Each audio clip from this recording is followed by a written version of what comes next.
Welcome to the Tesseract Podcast, where we unlock your power to innovate. I'm Chloe. And I'm Dan, and we're your co-hosts. Our mission is to empower airmen, connect them to resources, and accelerate change across the Air Force logistics enterprise. Specifically, our team works as an innovation accelerator assigned to the Air Staff Logistics Directorate, where we partner with airmen to operationalize the new sustainment strategy. You do, sir. Great. Welcome to the Tesseract Podcast. Good afternoon, everyone. We are here at the Tesseract Podcast with Mr. Dean Blake. Sir, you want to introduce yourself? Yeah, sure. Happy to do that. First of all, thank you for the invite. Appreciate getting to come out here and spend some time with Tesseract and hopefully sharing some of my thoughts and ideas with the airmen out in the field. I'm Dean Blake. I am the Technical Director of Headquarters Air Force A4L, Directorate of Logistics. Copy. Thanks, sir. We work, obviously, with you a lot here at the Tesseract team and being located at half A4L ourselves. We'll dive right into it. So being the technical director for the Directorate of Logistics here at Headquarters Air Force, it's a pretty amazing accomplishment in itself. Let's talk a little bit about how you got here. Can you share your story and, what's been the coolest moment kind of working through, your path to this position? Sure. So I am very excited about having this opportunity to actually be the technical director. When I think about my career and all of the things that the Air Force has allowed me to do, it's almost culminated into this opportunity. I'm a 21-year retired aircraft maintenance officer, spending a lot of time on fighter aircraft, but did 2 tours of duty in the Pentagon on the air staff, or at least one on the air staff, one in the Secretary of the Air Force side. I've been deployed probably to at least 10 different countries. I've been stationed in Europe twice. So I've been very blessed and fortunate to have a large experience of what it means to be on the flight line and taking care of our airmen. But then in addition to that, when I retired after 21 years, I eventually got hired in as a civilian out at Wright-Patterson Air Force Base working logistics information technology. And then my last 3 years of that 10 years has been as the logistics IT portfolio manager, responsible for about 150 some odd applications and about a $450 million budget. Copy that. Awesome. Yeah, and as you're aware, but many of our viewers aren't. We've interfaced a lot with you in your previous capacity as well, yes. Through the logistics, in the innovation working group and things like that. Awesome. Well, dive right into some of the heavy hitting questions. So, it seems kind of as a force or as a nation right now, or even as a world, we're kind of at a series of inflection points across the national security space, with particular emphasis in the realm of technology, AI, software, and the race against China. What are your thoughts on how we are pacing against our peer competitors? That's a really interesting question. I think probably the most important aspect of the entire discussion around IT or information technology and the our great peer competitor is the idea that's coming from our most senior leadership around data-driven decision making. We have spent years, and particularly in the IT space, being more concerned about how are we more efficient. In other words, how do I take what I have today and try to do more with it, or reduce the overall burden and cost? For those in the field, not specific to IT, you can think about, how did we work our UTCs and our deployment packages, specifically supporting what our current missions were in the most economical and most feasible. When we start to turn and look at how we manage IT and how we manage our organizations and our service, and we're no longer focusing on how am I efficient, but how can I be more effective? I think that's where in the past we've maybe fallen behind some, But I think that's where our focus is going with great power competition and some of the activities and the reorganization of our service. Okay. And I think that is going to directly lend into logistics IT and how we manage our IT applications and how we drive innovation instead of worrying about how do I save money or how do I save time maybe in the long run and manpower for management. Let's start focusing on how fast I can get capability to users that's going to make me more effective at meeting our mission. Copy that. And to selfishly, plug theory of constraints in there, right? When you start talking about looking at a system holistically and not focusing on those, local efficiencies, I mean, that's huge as a force trying to, be effective and employ force. That's seems to have a lot of, comparisons there. It's very interesting to, kind of see how the force is going to progress. Awesome. Well, let's talk a little bit about your lines of effort in your current role. What's your strategy to meet directorate level objectives? And then how do you envision mobilizing efforts to bring the change we need to the warfighters? Yeah. So thanks for asking that question. I think that's always a moving target at times, particularly in this moment of transition going from, where we have been for our service for many years and then transitioning into the great power competition. If you think about logistics writ large, right, there are several activities and our strategy that are aligned to various efforts. Contested logistics is one of those. Logistics under attack, the theory of ACE, right? And so when you look at all of those various things that we've been doing and we've been progressing in, now we're kind of putting a different focus on those to how those align to great power competition in GPC. And so my task as the technical director is to advise our leadership in A4L of how technology can advance some of those applications and actions to get us closer to that recommended solution of data-driven decision-making and being able to get inside decision space with logistics under attack, or how best to work our schema maneuver and the movement and the support from the logistics community to meet those requirements, and how can technology and innovation advance those things. Yeah, copy.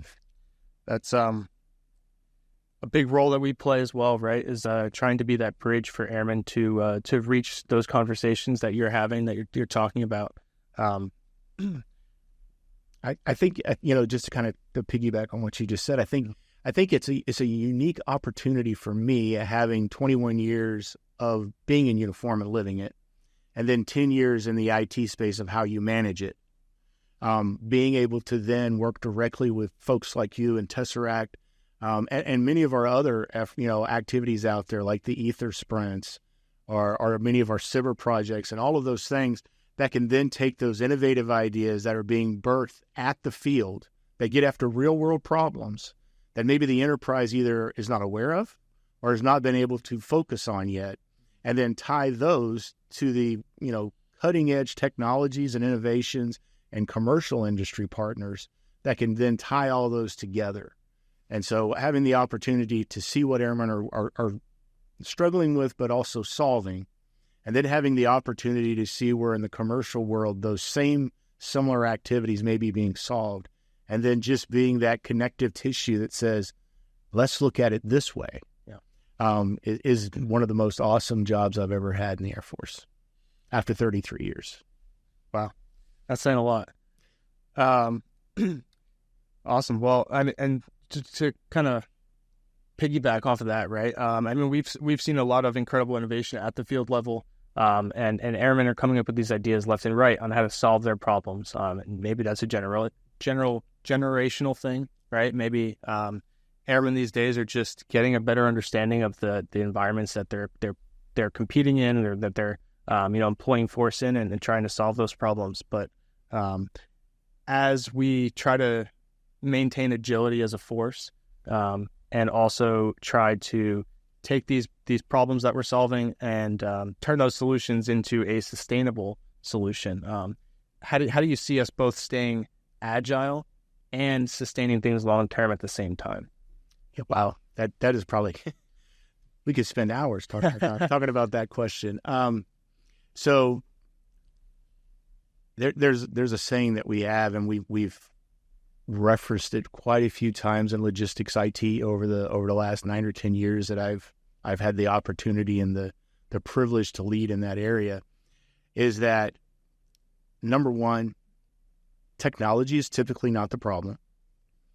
There's technology that'll do just about anything we want people to do. Yeah. So we typically run into issues around process, and sometimes that's our own bureaucracy that slows us down.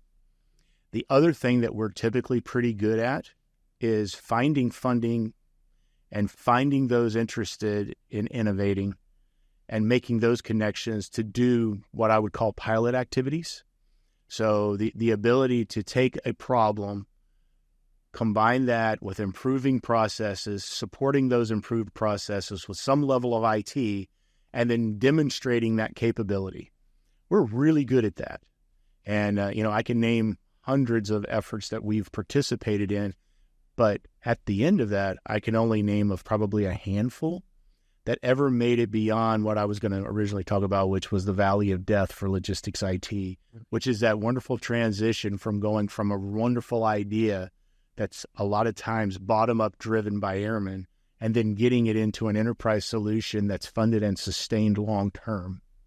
Because when you start to fund and sustain something long-term, means you're not going to be able to use fallout dollars or, quote-unquote Pentagon couch cushion change to go try to do something. You're now making it a program of record. It now has an official, line. It is now something that's going to be long-term sustained in our palm.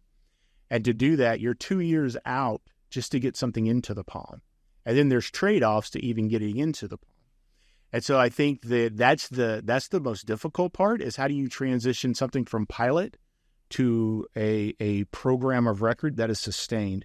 But we have made some great strides in how we manage our applications and how we manage our innovations that Tesseract is very familiar with and has been really on the cutting edge of actually getting some of those type of capabilities to our field and to our users by building the bridge over that valley of death and getting us to where we're actually sustaining things with real money. Torque as an application, if the field's not familiar with it, I'd recommend just doing a little research on Torque. That was one of the efforts that has been a highlight of my career to see get fielded at such a rapid fashion and then sustained and into the log IT portfolio as a program. Awesome. Yeah, I'm not going to say that I don't think anybody's figured it out yet, right? We here at Tesseract are working towards, a seamless integration process where an airman can come to us with an idea and we can turn that into a solution that provides value to, airmen across the enterprise, but then can be sustained. We're definitely working towards it. And like the conversation we just spent 3 hours having, will get us a little bit closer to there. But a little charge to the field. There's a lot of these processes out there that are, they get pretty deep, right? They're long and they can have a lot of steps. But I think if we're all coming from the right place, right? And we all want to get these technologies and these solutions to the people who need them, and try to help airmen do their job the best they can, right? To get after the missions that they're challenged with. So I think just keep in mind that everybody's getting after the same thing, and that is getting people the technology that they need. Sometimes while we're out there on the flight line turning wrenches, we forget that, right? I think it's kind of tying that to what you just said, something that General King, our director, says a lot, and I've heard him quoted. I believe General Miller has been quoted saying this, but we're asking our airmen to maintain fifth gen and soon to be greater aircraft using third and fourth gen test equipment with second gen age. And I would argue, if you look at our IT systems, many of the large ones that we're using today to manage our maintenance and our supply is, pre-1980s technology in its language. Yeah. And because of that, it drives a very long tech refresh or modernization cycle. And so breaking those barriers, bringing in the technology, bringing in continuous ATOs, bringing in the ability for airmen to code at their level, and then aggressively embracing those things so that they can then be part of the enterprise solution is where we should be focusing. And I think we're getting closer and closer to that. I am encouraged every day that I hear about projects that are moving forward. There was a time when projects, you would hear about them and then they would just die on the vine. And today, more and more, we're seeing those projects actually coming to life, be birthed, and then mature. And that's exciting to see. So glad to be part of the process and definitely want to be here to support those new and innovative ideas and tie that with my 10 plus years of experience in how to manage the funding and the portfolio management side of this to take those innovative ideas and get them into reality. Awesome. A little bit more about, tying back into, those 10 years of experience in the log IT. At your previous assignment, you were the program manager for the basing and logistics analytic data environment, Blade, as we all know it.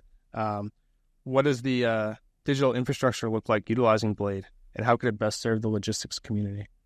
Yeah, thanks. So you're right. In my previous position, before becoming the portfolio manager, I was actually the integration branch chief at AFMC A4N, and one of the additional duties of being the branch chief is I was one of the originators of the original Blade program office. It originally was designed to be a follow-on to LIMS-EV, which was going to be managed out of Cloud One, because we had just did the consolidation of moving LIMS-EV to Cloud One, and then we were going to mature LIMS-EV. What we found out during and then post that migration is that LIMS-EV's technical baseline was not going to support what we were really looking for a future data analytics environment. Mm-hmm. So we transitioned. I actually managed Blade while it was hosted at the Hill Enterprise Data Center. Oh, wow. And so that's where we kind of stood up and worked those original requirement sets at, along with the air staff partners here at A4P. Once we decided that we needed to think more jointly, and that we knew that there was already an environment that had already been stood up leveraging AWS, and it was being managed at the OSD level with Advana. We knew that the Navy had already partnered with them on their Project Jupiter, and they had several of our data sets, and they were also working with the FM community on audit, clean audit. We embraced that idea because we could then partner with them directly and basically build out our own little neighborhood that became Blade. By doing so, now we leverage an OSD solution that'll allow us to get to work joint data, also sharing our data with other services while getting their data. But it also allows us to leverage their entire catalog of applications to support that analytics and visualization work. The unique thing about Blade, which is unlike many of our other initial pilot efforts, is that these are live feeds. So we're going after over 300 plus priority data sets that will be through live feeds so that it allows us to replace LIMS-EV, which we're pretty much done. There's a few applications we're working on, views that we're working on to replace LIMS completely. But the idea is we now have a cloud-hosted analytics environment leveraging the cutting-edge technologies, things like if you're familiar with Databricks, Click, we have now Tableau that's going to be offered. Just a lot of capability that's now offered and provided through our partnership with OSD. And so the idea is you can come to us or come to Blade. Licenses are free. They're paid for through the enterprise. I shouldn't say they're free, but they're free to the user. Both basic capability, but also developer capability, so that you can then leverage those data sets, build your own views, share those views, crowdsource work ideas. Some of the great things that we're doing right now is working with Site Survey. We're, doing a lot of things around weapon system views and around supply chain management views. But it's an opportunity for those who are very interested in IT and they're trying to advance how they do their job to get in and explore. And I would encourage folks to do that. Awesome. And to anybody out there who's not familiar, we have a small subset of our team here at Tesseract called they call themselves the Data Rats, the research and analysis team. And they work very heavily in Blade. They spend most of their days combing through that data and turning it into things like visualizations that can help, decision makers make decisions, but also drive theory of constraints work and things like that. So the one thing that I would say, as with all data environments, there's going to be issues with some data, and so what I would encourage folks to do is, instead of immediately saying the data is bad, is I would encourage them, which is much like what your Data Rat team is doing today, is learning the data and identifying the issues, because the more we use the data and identify the issues, the faster we can fix the issues. And, again, the idea of crowdsourcing, it becomes better and better the more people use it. Yeah. Awesome. And to all the maintainers out there that are listening to this podcast, me being an offender myself, I guess, if you could say, make sure you're taking that extra minute to write that corrective action when you're taking time for a job, because all that data ends up in these systems here like Blade, and then turns into something that we can use to drive metrics and drive things down the road that help people make decisions, right? You might think you're just changing a light bulb out there on an airplane, right? But how many times are you changing that light bulb? How many times is that light bulb being changed on that airplane, right? And that all goes into these large decision matrices that change the way our Air Force operates for decades. So and all investment in LEDs would be a big thing, right? We can talk about that after. Yeah, absolutely. Awesome. Great. Well, move on. Talk a little bit about that airman focused innovation, right? Sure. Kind of what our bread and butter here on the concept integrations team at Tesseract. So how does the Air Force provide software tooling and resources for our own airman coders to be utilized in solving strategic level problems? And then what can we do to leverage the tech savviness of our airmen across the Air Force, regardless of, the AFSC or what they do day in and day out? I think that, we've been very fortunate as a service writ large, that I think we attract folks with innovation in mind. I go back and I think about my career. As a second lieutenant, the first thing I did was run a support section.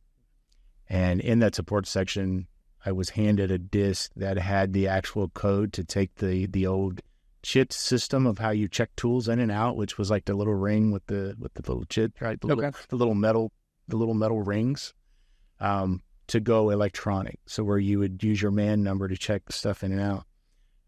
And between me and a very tech savvy staff sergeant, we were able to crack into that disk where somebody else had created it at another fighter base, and basically change everything in there to align to our location. And within about a summer, we were able to field that at our location. But that was because the staff sergeant that supported me at that time was a crew chief, working in a support section, and had no formal training in basic or code or anything like that, but just had an interest. And so I think that's has only expanded, right?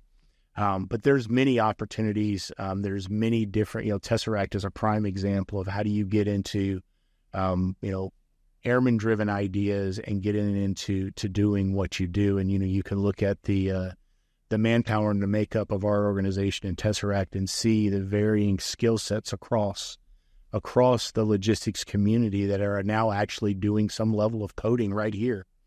But I think, if you look across many of our organizations and even here on the air staff, we have competitions and we have opportunities where, great ideas come forward.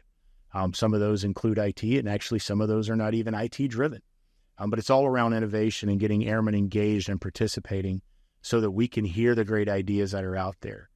Some of the other things that we're doing is, in the past, a lot of this coding was very locked behind doors that are managed by program offices in various locations inside of the Air Force. And I think now with the like SDK and some of the tool sets that are out there that are being provided that allow the ease of use, where you're almost using natural language to do your coding, it makes it much easier for an airman with a good idea to work that. The last thing that I really would like to really foot stomp in this is leveraging the ability to do automation around our applications. So we have invested in it's really like a bot center of excellence with PEO Bez, so that we're working with citizen developers who are writing scripts that would typically take, many man hours to pull data from multiple applications or whatever. And in the past, they would pull those, put them into an Excel spreadsheet, create something, and then take that data and shove it back into those legacy applications. Well, we're investing heavily with PEO Bez to allow us to write those scripts, leveraging some of their contract support with the airmen, and then ultimately build those. And then what you do with that is, over time, if it makes sense and it works, you then take what you learn from the script or from the bot, and then you hard code that into the legacy. So it's giving another avenue where someone can more rapidly take problem to idea to a solution that then feeds to a larger enterprise solution, which then gives you time to budget and plan for the enterprise. Yeah, that's a great point. And honestly, a perspective that I hadn't considered until you just talked about it.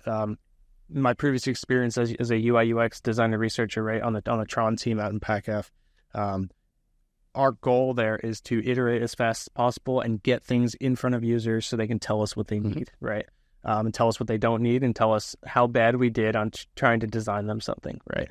And then typically in 10, 15, 20 years ago, the way the Air Force did things was we would contract things out over long periods of time. We'd get a product, and then we tell you, hey, that doesn't work, or this is wrong, or that's wrong. And now we have to talk about, well, how much is it going to cost to fix it, right? And there's no real iterative process into creating that application. And that's a really good opportunity for airmen out there in the field to, if you have an idea on how something that you're using could be improved, you can test that case and build up a repository of data that backs your suggestion or your thought case, and then you can have that conversation in a community maybe like our L&O Slack, right, where you have an idea and you can propose that and get feedback from the field, from your peers, and then reach out to us and we can talk with Mr. Blake here and see who do we need to connect to get that thing changed, because like you said, that's our ultimate goal, is providing value to the warfighter. So awesome. Speaking of those very talented airmen, right? We've had talented airmen in the Air Force since inception, right? That's the only reason that we've gotten this far. But in the past, we have had talented airmen in positions where they are asked to perform specific tasks and not much outside of those tasks, right? A lot of times now, when we talk about multi-capable airmen, or even just airmen who, are multi-capable inherently, because they have experience from the outside and things like that.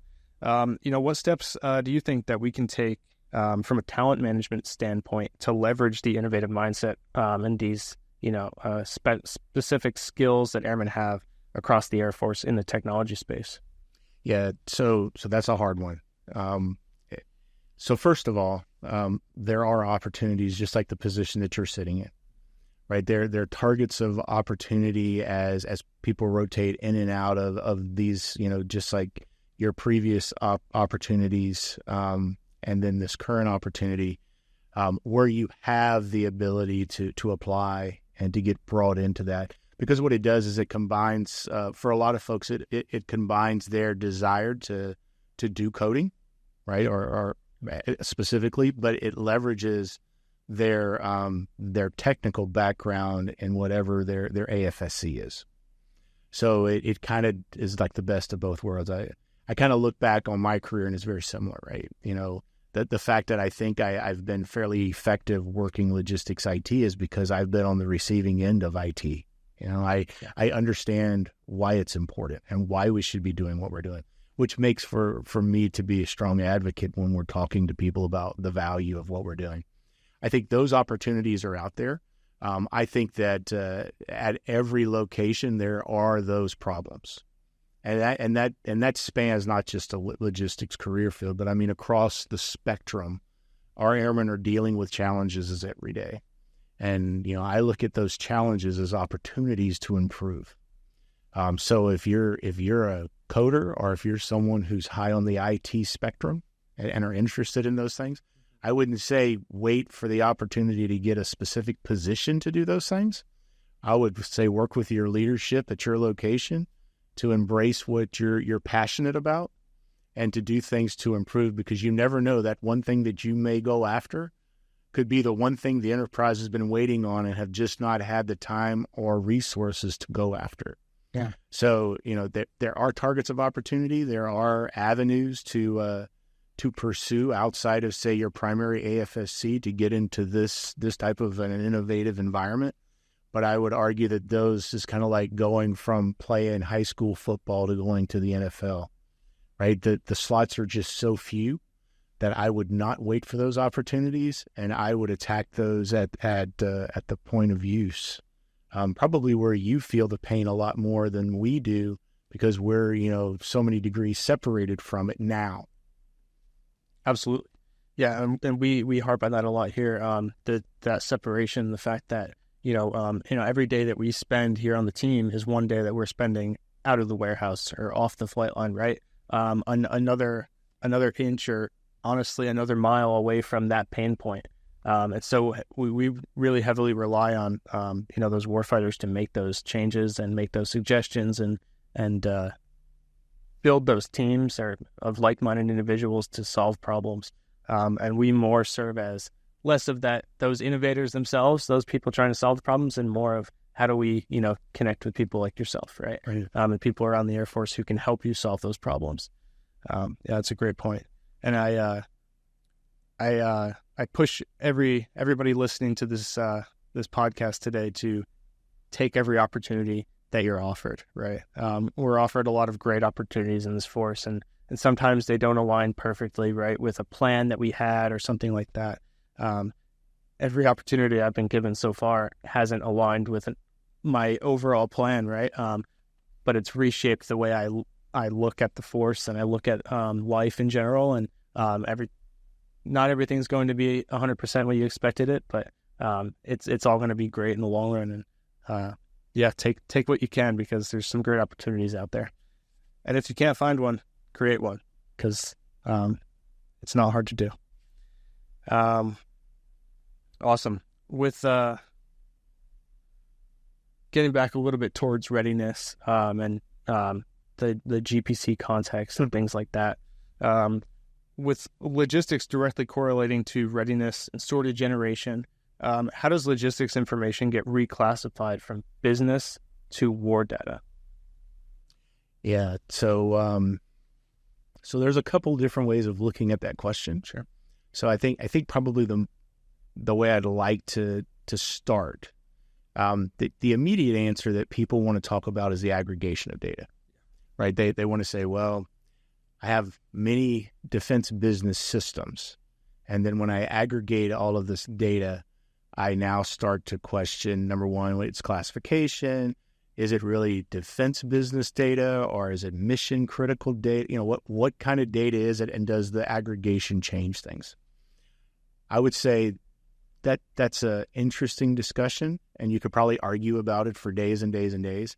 But the bottom line is that security classification guides drive what classification your data is and the aggregation of such data and how that could then be translated. Yeah. So I would not worry so much about that when I talk about how do I leverage data in a data-driven environment to make wise readiness decisions. I would focus more, instead of worrying about the integration or the aggregation of data, and I would focus more on how do I innovate with that data? How do I take that data, make those decisions as rapidly as possible? And then how do I manage the applications that provide that data to allow them to be modernized faster? So, we talked about this a little bit earlier before the podcast as we were just introducing her, sitting around chatting, but defense business systems versus warfighter mission systems are managed differently.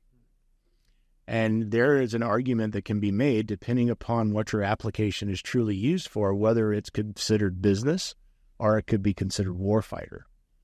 Both of those have two very different processes to go down to improve and increase requirements.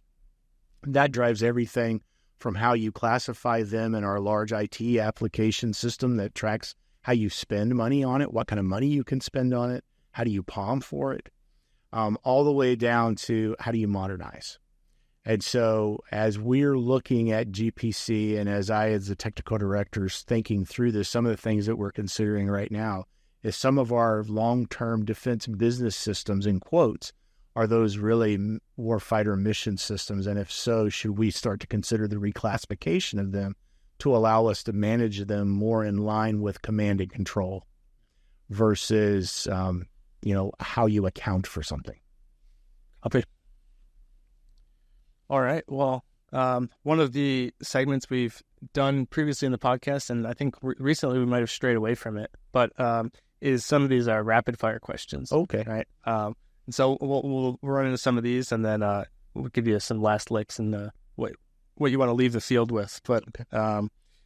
If you were an Avenger, which Avenger would you? Thor. Favorite musical instrument? Bass.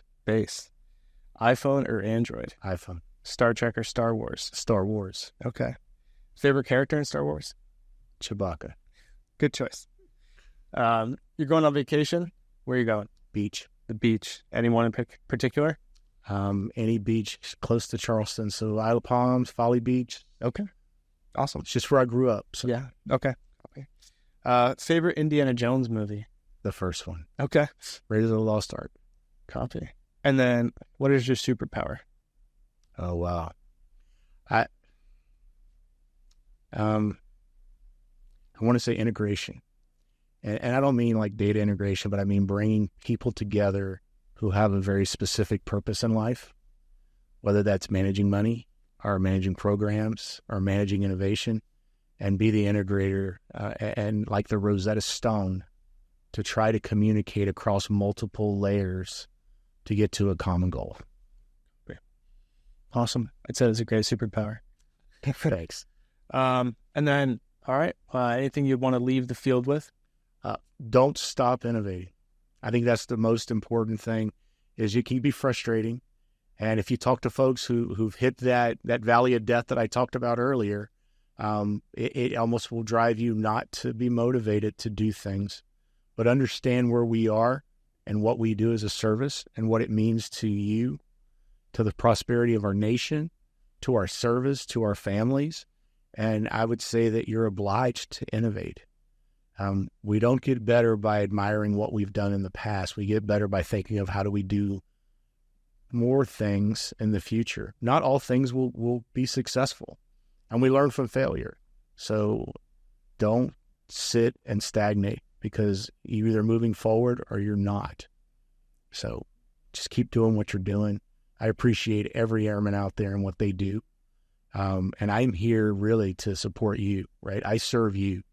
So you can find me on Global. It's peter.blake.2@us.af.mil. I'd be happy to address or answer any questions that you have. But I serve you. And I'm excited about the opportunity to be the technical director and for the opportunity to have the interview today. Thanks so much. Thank you, sir. Happy to have you. Any references to trademarked, copyrighted, or protected products or services, such as books, movies, or businesses, are used here for the limited purpose of education and professional development of Air Force Airmen. If you have any questions, please contact us at www.tesseract.af.mil.